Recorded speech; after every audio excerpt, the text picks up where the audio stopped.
What if the most powerful healing doesn't happen in a therapist's office, in a self-help book, or even in the broad daylight of your conscious mind, but instead in the final quiet moments before sleep, when the veil between your ego and your soul is thinnest? Carl Jung believed that this twilight moment, those last 30 seconds before you drift into unconsciousness, is a sacred threshold, a mystical gateway to the deeper layers of the psyche. It is here, in this unguarded space between waking and dreaming, that transformation can begin, not through analysis or striving, but through a simple whisper that reaches beyond the intellect and speaks directly to the soul. 7 words: I accept all of myself right now. Spoken gently just before sleep, these words do more than soothe. They serve as a symbolic key, unlocking the hidden corridors of your subconscious and inviting your rejected parts, the wounded child, the silent shadow, the buried emotion, to return home. Jung understood that the unconscious mind is not a passive storage of memories, but a living landscape of symbols and stories, and when you speak to it in its own language, ritual, feeling, repetition, you begin to rewrite the inner myth you've unknowingly lived by. This article explores how these 7 words, used as a nightly ritual, can begin to repair the fractured relationship you have with yourself, not by fixing who you are, but by embracing the very parts you've been taught to hide. By whispering this phrase, you begin to integrate your shadow, dissolve inner resistance, and step into the quiet power of wholeness.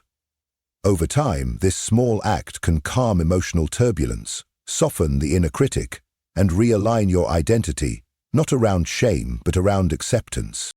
As Jung once said, you don't have to become someone else, you just have to stop rejecting yourself. This is not about auto-suggestion or feel-good affirmations. It is a sacred psychological ritual, one that reflects a deeper truth. Healing begins when we stop turning away from ourselves and start listening, even in the silence of night. The first, why the last words before sleep matter. Carl Jung once said, until you make the unconscious conscious, it will direct your life and you will call it fate. This is not mere poetry. It is a fundamental insight into how our inner world shapes the outer one. And nowhere is this truth more profoundly activated than in the silent, liminal moment before we surrender to sleep. This brief threshold, when your body softens, your breath slows, and your mind begins to loosen its grip on the waking world, is what Jung called a liminal space, a symbolic passage between dimensions of the self. Your ego, with all its daily roles, worker, partner, parent, performer, begins to dissolve. And in that dissolution, the gate to the unconscious swings open. This moment is sacred, not in a religious sense, but in a deeply psychological one. What you whisper to yourself here is not dismissed into the void. It is received. It is heard by the unconscious, that vast, symbolic realm of buried memories, forgotten feelings, and archetypal forces. If you say, I am unworthy, your psyche does not debate, it begins to reshape your inner myth around that belief. But if you say, I am whole, the psyche responds in kind. It shifts. It begins to listen differently, to reorganize itself around that new symbolic instruction. Jung believed that words spoken at the edge of sleep are not mere sounds. They are psychic tools, symbols encoded with power. Words carry energy. They awaken archetypes. They communicate with the parts of you that do not speak in language but in image, emotion, and dream. In this vulnerable moment, the unconscious is open, receptive, sensitive, and hungry for meaning. As the ego sleeps, the psyche does not. It works. It processes, resolves, creates. Dreams emerge, not randomly, but as reflections of the soul's attempt to heal, to integrate, to awaken. The words you speak before sleep are not commands, but sacred invitations. They set the tone for your inner work through the night. If you feed the unconscious fear, guilt, or self-loathing, it responds with unrest, through dreams, fatigue, or spiritual heaviness. But if you offer it symbols of peace, forgiveness, and acceptance, it begins a different kind of alchemy, a reintegration of what has long been exiled from consciousness. This is not wishful thinking. Neuroscience now confirms what Jung observed decades ago. The brain is most suggestible in the moments before sleep. Neural pathways formed during this twilight state tend to hold. Words spoken here leave fingerprints on the psyche. Jung also taught that archetypes, those deep psychological patterns that live in all of us, can be awakened through words. A phrase like, "I forgive," can summon the wounded healer. "I accept," can call the shadow to step into the light. "I am enough," can bring forth the inner child long buried beneath shame and silence. These are not just affirmations, they are rituals of reconnection, invitations to forgotten parts of the self to come home. Yet today, we often treat bedtime as a throwaway ritual, a final scroll through our phone, a flick of the light. But Jung would urge us to see it differently. As a portal, as a moment of reverence, a chance to sow symbolic seeds into the fertile soil of the unconscious. Because tomorrow's emotional landscape begins with tonight's inner dialogue, so ask yourself, what if your final words before sleep were intentional? What if they reflected not your wounds, but your wholeness? The 7 words we will explore in the next section, "I accept all of myself right now," are not random. They are drawn from Jungian principles. Each one touches a different layer of the psyche. Each one calls back a part of you that has been lost in the shadows. This is not theory alone. Jung saw it in his patients. He felt it in his dreams. He witnessed it in the quiet transformation that begins when a single phrase is spoken with sincerity, in the dark, where the soul listens. So tonight, do not let your last thoughts be shaped by fear or forgetfulness. Speak with intention. Speak with reverence. Speak in a way that invites your soul to come home. The second, what are the 7 words that can change everything? Carl Jung never handed us a script of 7 magic words. He did not offer bedtime formulas or surface-level affirmations. But through the depth of his work, his writings on the unconscious, on archetypes, on the shadow and the journey of individuation, he gave us a framework. And within that framework we can distill a powerful phrase that aligns with the very heart of his psychology. I accept all of myself, right now. 7 simple words. Soft, unassuming, yet each syllable holds the weight of an entire philosophy. This is not a sentence. It is a ritual, a symbolic act of union between your conscious self and your hidden depths. Let us enter it the Jungian way, word by word, each one a doorway. I. This is the anchor, the root of awareness. In Jungian terms, the I is not just the ego, but the spark of presence that claims responsibility. It is the moment the conscious self steps forward and says, "This is mine." No projection, no blame, just sovereignty. To begin with I is to declare, "This is my work, my pain, my healing." The unconscious listens differently when it knows the message is personal. Accept. Jung viewed acceptance not as weakness, nor as indulgence, but as the gateway to transformation. To accept is not to condone, but to see without distortion. To gaze directly at what we've hidden or feared, our wounds, our darkness, our unmet needs, and say, "I will not turn away." When you say accept before sleep, it is as though you are whispering to the shadow, "I see you, I no longer deny you." Let's begin. All. Perhaps the most radical word in the phrase. Not some, not the lovable parts, not the pieces that perform well in the daylight. All. Jung taught that wholeness is not found through selective healing. It requires the integration of opposites. The divine and the damaged, the noble and the broken, the light and the dark. When you say all, you are no longer editing your soul, you are gathering it. Of. A small word, but powerful. Of implies ownership. Everything that lives within your psychic field is yours. Your fears, your dreams, your grief, your instincts. Jung taught that the more we take responsibility for what is within, the less we are driven by it unconsciously. Of dissolves projection, and projection, Jung warned, is the root of most suffering. Myself.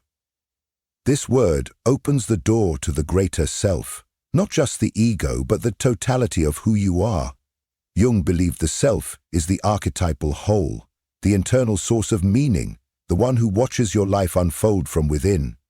To say myself is to reach beyond identity and speak to the mythic center, the inner healer, the silent witness, the soul.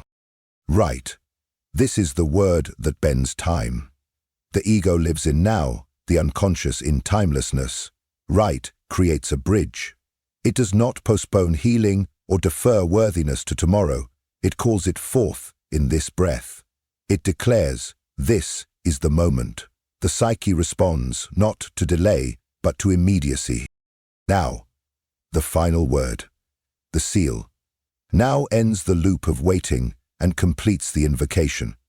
The unconscious does not respond to vague promises or future intentions. It responds to truth spoken in the present. Now is not just a point in time, it is the opening through which the soul hears, the place where healing begins. Now is what transforms a phrase into a ritual. So when you speak these 7 words, I accept all of myself right now, you are not simply reciting, you are performing a sacred act of integration, you are calling the shadow home from exile, you are activating archetypes that have waited in silence. You are aligning ego and unconscious, inviting the psyche to shift, and you are doing it at the most receptive moment, in that liminal, symbolic space before sleep, when the conscious mind dissolves and the deeper self begins to listen. You are not commanding the unconscious, you are honoring it. You are not begging for healing, you are partnering with it. And this, Jung would say, is the key distinction between hollow affirmations and deep psychological transformation.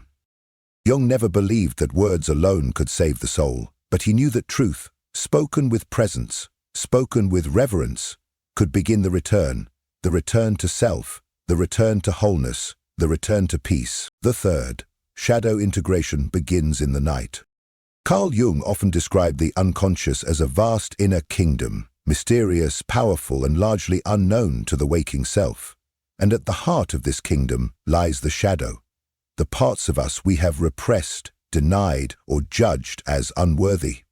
These are not simply flaws, they are exiled truths, forgotten voices, sacred fragments of our wholeness waiting to be reclaimed. For Jung, confronting the shadow was not optional, it was essential, and few moments offer as potent an invitation to that confrontation as the minutes before sleep. This is when the ego loosens its grip, the mind softens, and the soul becomes most receptive to what it has long avoided. When you speak the words, I accept all of myself right now, before sleep, you are not performing a passive affirmation.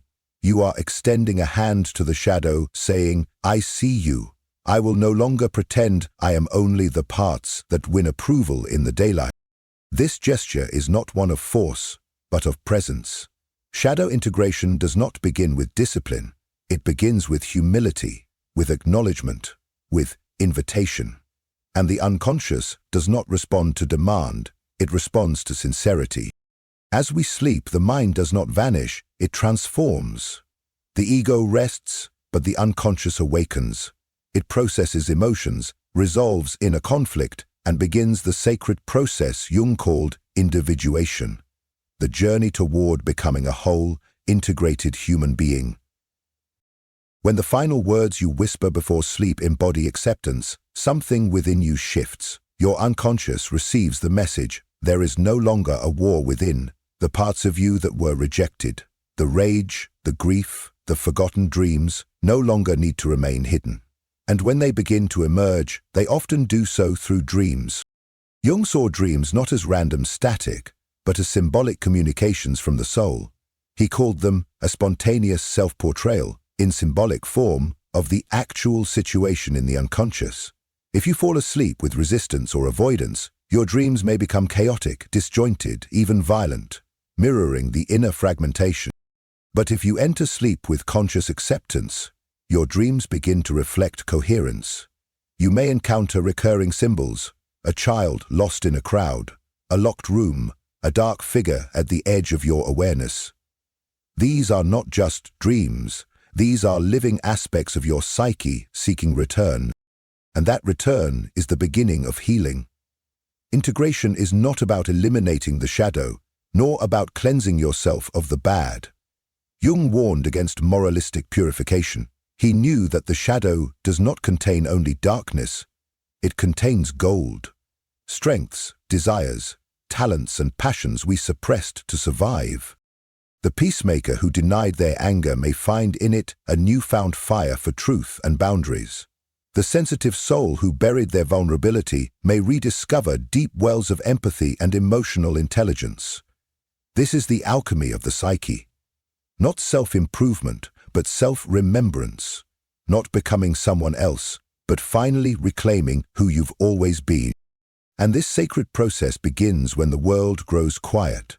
Before sleep, the walls that protect the ego begin to fall. Rationalization, denial, suppression, they go offline. And in that softness, the unconscious becomes malleable. It begins to listen with openness, reorganizing itself around the words it receives. When you speak those 7 words, softly, truthfully, you're not just offering a thought, you're sending a signal, a message that the war is over, that it is safe to come home. Some nights you may dream vividly, other nights you may feel nothing at all. But the work is happening, beneath awareness, beneath effort. Each repetition of this ritual waters the soil of the soul. Each whisper builds a bridge. From the ego to the self, from the conscious mind to the dream world, from exile to integration. And over time you will feel it. The dreams become clearer. Your reactions during the day lose their edge. The inner critic softens its grip. You begin to see patterns. You begin to feel more whole. And slowly, almost imperceptibly, like the horizon softening before dawn, you begin to wake up differently. Not with fireworks, but with presence. Not with perfection, but with peace. You are becoming real. You are becoming whole. The 4th, rewriting the subconscious narrative. Carl Jung believed that long before we consciously choose our lives, we are already living out a story, a myth scripted not by reason or intention, but by the unconscious. This myth is not false in the way modern minds define a myth.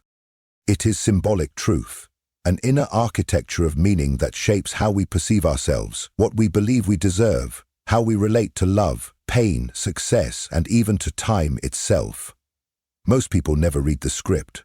They confuse its repetition with fate, but what they're really living is programming. A composite of unresolved wounds, forgotten memories, repressed fears, and unlived archetypes stored deep within the unconscious. This is the invisible narrative that Jung warned us about, not as a doom, but as an invitation. Because this myth, though deeply rooted, can be rewritten, not by force, not by logic, and not by reciting surface-level affirmations. The unconscious doesn't respond to control, it responds to symbol, to sincerity, to repeated ritual gestures that speak its native language. That is what the 7 words, "I accept all of myself right now," become when spoken before sleep.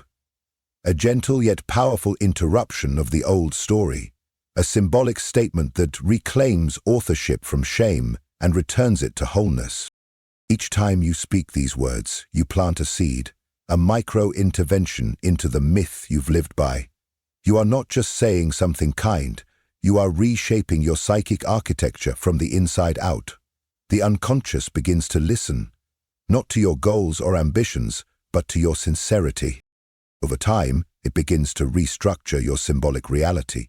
You may find yourself speaking more gently to yourself in daylight. You may interrupt the reflex to self-criticize. You may notice that the voice within, the one that once demanded perfection or hid in self-hatred, begins to soften. You might start to dream differently. A parent who once abandoned you may embrace you. A predator may stop chasing and begin speaking. A locked door may creak open. These are not just dreams. They are messages from the soul that your inner story is evolving, that what was once fractured is now being acknowledged, that you are no longer an enemy to yourself. And once the unconscious receives that message consistently, night after night, it begins to rewire your emotional habits. The old anxieties lose their grip, the reactivity fades, a deeper stillness emerges. You no longer live from, "I must hide who I am," but from, I am allowed to be whole.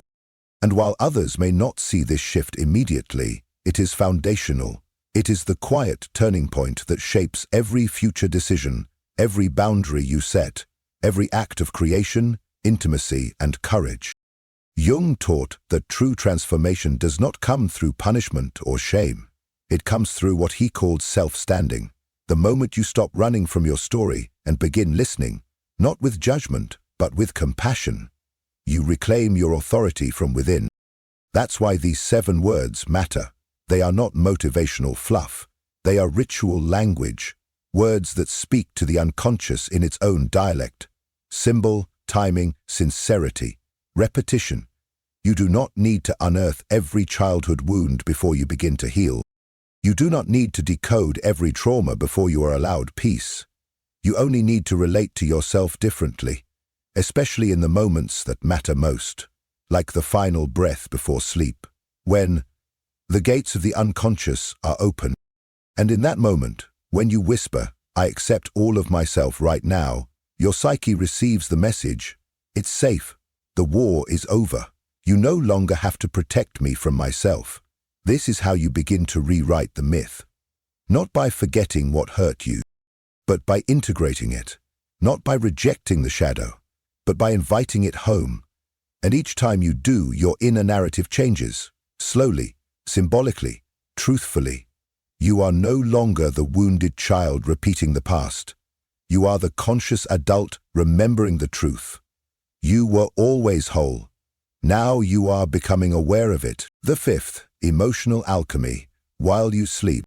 Carl Jung viewed the human psyche not as a machine to be fixed, but as an alchemical vessel, a sacred furnace where the base elements of our emotional life could be transmuted into self-awareness, inner strength, and wholeness. Not in the literal sense of fire and metal, but in the symbolic sense. A place where sorrow becomes wisdom, where rage becomes clarity, and where darkness becomes light, not by erasing it, but by embracing it. Jung believed that our wounds, our shadow, our unprocessed emotional pain were not obstacles to our growth, but the very raw materials of transformation. This process, what he called psychological alchemy, doesn't require performance or perfection. It requires presence. And it often begins not in the therapy room or the journal page, but in the quietest hours of the night. When you whisper the 7 words, "I accept all of myself right now," before sleep, you are not soothing yourself, you are igniting a process. A subtle but profound initiation inside the unconscious. That one sentence is more than affirmation. It is symbolic fire introduced into the psyche's hidden chamber. It brings the light of awareness into the parts of you long buried in shadow. The anger, the fear, the grief, the unmet needs. They sit heavy in the soul like psychic lead. But Jung, like the ancient alchemists before him, saw lead not as waste, but as potential. Lead is dense with possibility. It is the material that transforms, if you are willing to hold it with compassion instead of judgment. And sleep is the sacred container. During the day, we are distracted, we wear masks, we live from the ego. But at night, the armor drops, the unconscious emerges, and it begins working with whatever you've offered it. If you fall asleep flooded with resentment, avoidance, or self-hatred, that material is taken in like fuel, burned into restless dreams, subtle anxiety, and emotional fatigue. But when the offering is acceptance, the chemistry changes. Fear begins to soften into awareness. Rage begins to reveal its roots in protection. Shame begins to dissolve into empathy. This is emotional alchemy. It does not erupt like fireworks. It whispers, it reshapes, it restores from within. You may not awaken with divine visions or perfect clarity, but you may notice a subtle shift. Your inner voice grows kinder, your reactions slow, your emotions feel safer to feel. The storm inside you begins to rest. This change is not random. It is the fruit of ritualized presence. The unconscious does not shift through willpower. It shifts through symbol, sincerity, and repetition. The 7 words become a nightly offering, an internal peace treaty. Jung knew that emotions are not fixed traits, but living patterns of energy. They move, they evolve, and yes, they can transform.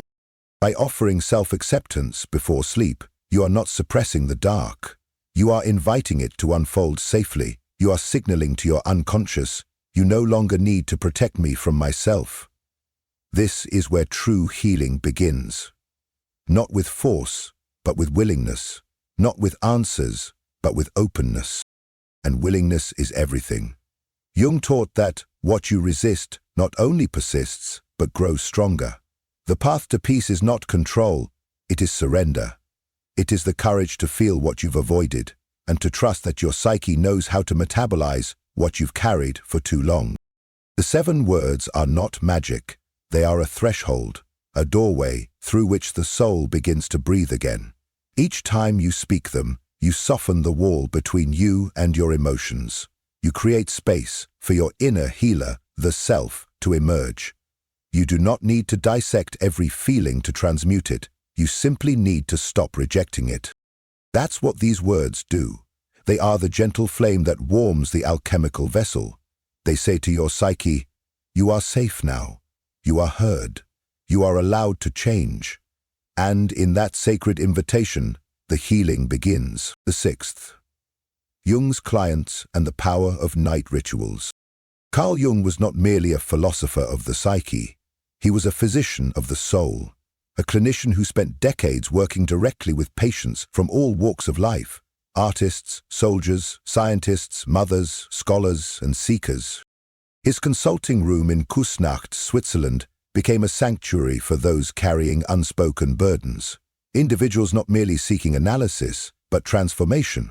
And for many, that transformation did not begin with interpretation or intellect. It began with ritual, with quiet, symbolic acts that spoke not to the conscious mind, but to the unconscious self. The part of us that listens in symbols, not logic. Jung understood something radical for his time, that the unconscious does not respond to persuasion, but to presence, not to reasoning, but to symbolic sincerity. And he considered the final moments before sleep a threshold of immense psychological power. When the ego softens and the unconscious stirs, a window opens, a sacred liminal space where the soul becomes most impressionable. It is here that the right words, spoken with truth, can begin to reshape the inner world. Consider one of Jung's patients, a successful man in his mid-40s, outwardly accomplished, inwardly drowning. He suffered from recurring dreams of suffocation and anxiety that no achievement could silence. Jung recognized what the man could not. He had become trapped inside his persona, the social mask polished for survival but barren of feeling. His deeper self, vulnerable, fearful, alive, had been exiled. Jung offered not an interpretation, but a nightly ritual. Before sleep, the man was to place his hand on his chest and speak 7 words. I allow myself to feel what is inside me. At first, the man scoffed. It felt childish, unnecessary, but night after night, he obeyed the ritual. And slowly, his dreams began to change. The drowning stopped. Water became a source of rebirth. He dreamed of surfacing, of breathing freely. He began to weep again after decades of emotional stillness. This was not coincidence. It was integration. The unconscious had received an invitation and responded with return. Now the patient, a woman burdened by nightmares of being chased. In waking life, she was competent, in control, admired, but in the world of dreams, a shadow followed her, wild, afraid, unspoken. Through dialogue, Jung helped her uncover what had been long denied, the part of her that felt small, soft, overwhelmed. He invited her to whisper before sleep. I accept the part of me that is afraid. She resisted, but within days her dreams shifted. The shadow no longer hunted her. It cried, it spoke, it embraced her. The monster was not an enemy. It was a forgotten part of herself, seeking welcome. This is the symbolic power of nighttime ritual. Not magic, not suggestion, but reconciliation. The moment you stop rejecting something within, it no longer needs to scream for your attention. Jung believed that healing happens not through forceful extraction, but through integration, bringing the disowned, the shadowed, and the silenced into conscious relationship. And for Jung, ritual was a sacred tool for this work. Not religious ritual, but intentional acts that express a psychological truth. The hour before sleep, when the ego yields, is the ideal terrain for such acts. What we now call mantras or affirmations, Jung understood as sacred symbolic offerings, not to manipulate reality, but to speak to parts of the self long exiled in silence. Another example, a teenage boy haunted by nightly panic attacks. Underneath his anxiety lay a deeper wound, shame around his sensitivity, instilled by a father who mocked emotion. Jung gave him one sentence: "I am allowed to be soft." The boy laughed. But 3 weeks later, the panic was gone. The unconscious had received a different myth. You no longer have to hide who you are. In every one of these stories, we see a common pattern. Suffering does not arise only from outer events, but from an inner war, between the parts we accept and the parts we reject. By speaking new symbolic truths before sleep, these patients were not performing magic. They were initiating peace. They were telling the psyche, "You are welcome here." This is the deep psychological power behind the 7 words, "I accept all of myself right now," not because they are clever, not because they are popular, but because they reflect a Jungian principle as ancient as myth itself. Healing begins when the exile ends, when what has been cast out is brought back into wholeness. These rituals, small as they seem, are not insignificant. In the language of the unconscious, they are seismic. They declare readiness, and the unconscious, like nature itself, always responds to readiness. The 7th, how to practice the 7-word ritual each night. Up until now, we have journeyed through the symbolic terrain, why the moment before sleep is sacred, how Jung viewed the unconscious as a living, mythic realm, and how language, when offered with sincerity, becomes a bridge between the conscious and the shadow. But insight, as Jung reminded us, is never enough on its own. Knowing is not sufficient. We must apply. Willing is not enough. We must do. Without embodiment, even the deepest truth fades into abstraction. What matters is ritual, an act of devotion, repeated not for outcome, but for connection. So how do you bring this sacred phrase, "I accept all of myself right now," into nightly practice? It begins with a decision, not to perform, not to impress, but to make space for yourself, not just to put the body to sleep, but to awaken the psyche to presence. Step 1. Create a quiet moment. Set aside 2 to 5 minutes each night before bed. Turn off the digital noise, dim the lights, let silence enter. You are not just falling asleep, you are stepping through a psychological doorway. Jung believed that the unconscious emerges more clearly in stillness, when it is no longer drowned by distraction. The darkness, the quiet, the slowing of breath, all create fertile ground for symbolic material to rise. Step 2. Speak slowly. Speak honestly. Say the 7 words out loud or silently, but let them be spoken with your whole presence. I accept all of myself right now. Do not rush. Do not repeat them like an incantation. Let each word descend like a stone dropped into still water. If a word catches, accept, myself, all. Pause. Feel that resistance. Stay with it. That is the shadow showing itself. Not as enemy, but as invitation. Step 3. Personalize the ritual, optional. While Jung would affirm the power of these exact words, he also knew that ritual must feel authentic to the inner landscape. You may adapt your phrase slightly. I allow myself to feel everything tonight. I forgive the parts I once feared. I welcome home what I rejected. What matters is not poetic perfection, but emotional sincerity. These are not affirmations in the superficial sense. They are symbolic signals to the unconscious. You no longer need to hide from me. Step 4. Add a somatic gesture. Jung was deeply attuned to the body's role in psychic life. the soma as a mirror of the soul. Placing a hand on your heart, resting your palm on your belly, or lying down with intention can root the ritual in the body. Over time, your body will begin to associate this posture with safety, openness, and release. The unconscious listens not only through words, but through rhythm, gesture, and breath. Step 5. Journal your dreams. Jung called dreams the royal road to the unconscious. If you speak these words before sleep, expect your dream life to become more vivid, symbolic, and emotionally layered. Upon waking, write down what you remember. An image, a symbol, a tone. Don't rush to interpret. Collect. Over time, you may see patterns, recurring places, forgotten figures, archetypal symbols. These are messages, reflections of your evolving psychic myth, and if you feel called, ask Jungian dream prompts. What part of me does this dream represent? What is this image asking me to face or feel? What would change if I welcomed this figure instead of resisting it? Step 6. Trust the slowness. This is not a quick fix. Jung knew that the psyche unfolds in spirals, not straight lines. Transformation is slow because it must be real.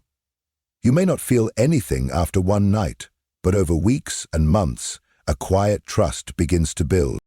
The wounded parts of you, the orphaned emotions, the forgotten instincts begin to emerge, not all at once, and not always gently, but steadily, because they finally believe they will be met with compassion, not exile. Step 7. Stay through resistance.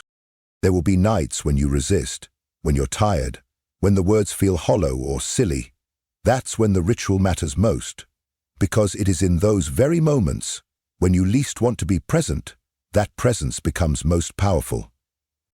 Saying the words when it's hard is how you show the unconscious, I am no longer ruled by avoidance. I can sit with myself, even here. Jung called this holding the tension of the opposites. The sacred ability to stand between light and dark, hope and doubt, joy and grief, without collapsing or fleeing. That is strength. That is integration. And that is how these 7 words become more than a bedtime habit. They become a threshold, a bridge between the fragmented self and the whole self, a nightly offering, a quiet revolution, a whisper to the soul, you are safe. You are seen. You are welcome home. The 8th. Living from wholeness. The lasting echo of a nightly ritual. Carl Jung often reminded us that the true goal of psychotherapy is not happiness, not success, not even stability, but wholeness. In his words, wholeness is the state in which all aspects of the self, light and shadow, ego and soul, conscious and unconscious, are no longer at odds, but seen, welcomed, and gradually integrated. It is not about becoming perfect. It is about no longer needing to split yourself in two to survive. It is the quiet end of an inner war, a reconciliation. When you begin the sacred practice of saying, I accept all of myself right now, just before sleep, you are not merely soothing your nervous system or influencing your dreams. You are planting a seed in the soil of the psyche. And as Jung knew, what we offer to the unconscious with sincerity does not vanish. It germinates. Slowly, invisibly, it roots itself into your way of being. This is the essence of individuation, not the adding of more identities or roles, but the peeling away of illusion, the shedding of masks, until what remains is real. The self. That emergence is not loud. It does not come through epiphany or applause. It comes through small, consistent acts of presence. You will begin to notice a pause before reacting, a softness where once there was defense, an old voice of inner criticism rising, and this time you don't believe it. You feel sadness and you no longer run. You feel joy and you let it land. These are not random shifts. They are signs that your soul has begun to trust you again, that the parts you once rejected are beginning to return. And as your inner world reshapes, so too does your outer life. Relationships shift. You no longer chase validation because you've stopped invalidating yourself. You attract honesty because you have stopped lying to your own emotions. You make space for truth because you no longer abandon your own. You don't need to prove your worth because you've remembered it. This is not miracle. It is the natural unfolding of psychic integration. Jung understood that whatever we exile within ourselves returns in outer form, appearing as fate, as struggle, as repetition. But once reclaimed, fate becomes freedom. You stop reacting to life blindly. You begin engaging with it consciously, not from fragmentation, but from centeredness, not from fear, but from soul. And this is the quiet power of the 7-word ritual. Its beauty is not only in what it offers while you sleep, but in how it changes the way you awaken. You rise rooted, no longer scattered across forgotten parts of yourself. You feel aligned, not because life is perfect, but because you are no longer divided. You carry a quiet clarity into the day, and in that clarity there is strength. In that strength there is compassion, and in that compassion there is a life you no longer need to escape from. This is the echo of ritual. It lingers beyond the night. It begins to live in your decisions, your boundaries, your presence, your love. You begin responding to others, not from a wound, but from an overflow. The gift of a heart that finally feels safe within itself. You begin to live the words, not just whisper them. You begin to embody wholeness. Carl Jung once wrote, "The privilege of a lifetime is to become who you truly are." That journey does not begin with a loud transformation. It begins with a whisper, a small moment, a soft sentence before sleep, a willingness to meet yourself with truth. I accept all of myself right now. Say it tonight, not for the outcome, but for the offering. The psyche is listening, and the soul remembers the sound of home. If something within this message stirred you, if even a single word mirrored your inner experience, I invite you to let your voice be heard in the comments.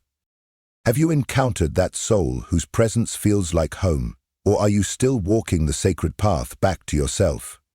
Your story, however unfinished, may become the lantern in someone else's darkness, the very sign they didn't know they were searching for.